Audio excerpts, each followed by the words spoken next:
And when Jesus was entered into Capernaum, there came unto him a centurion, beseeching him and saying, Lord, my servant lieth at home sick of the palsy, grievously tormented.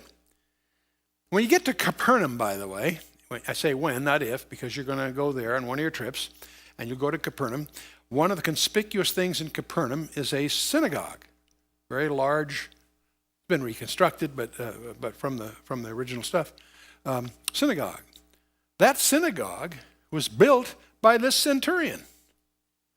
That's in Luke 7, verse 5, I believe.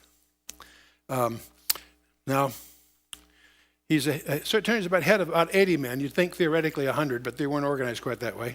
It's what we would consider a company, which is normally about that size. He was not a Jew. He was a Gentile. And he's coming to Christ. And Christ heals Gentiles, but always at a distance normally. There's going to be an exception we'll talk about. In the first 12 chapters, Matthew will emphasize that Jesus Christ is presenting himself to Israel, not the world at large.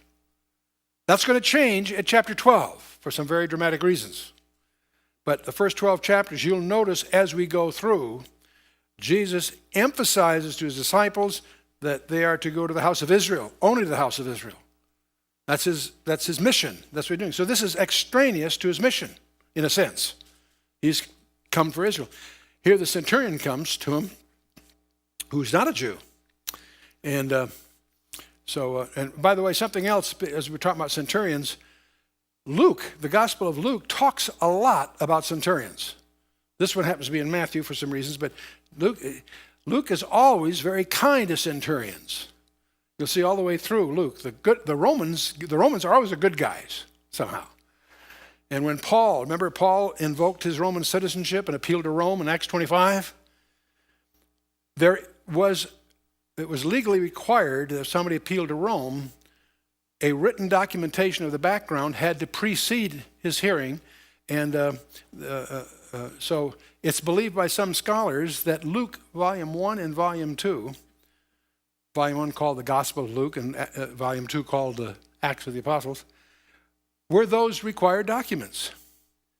And as you read those, the Gospel of Luke, you'll notice that he seems to go out of his way to point out when there were always uprisings wherever they went, it was the Jewish community that was causing the uprising, not the Christians nor the Romans.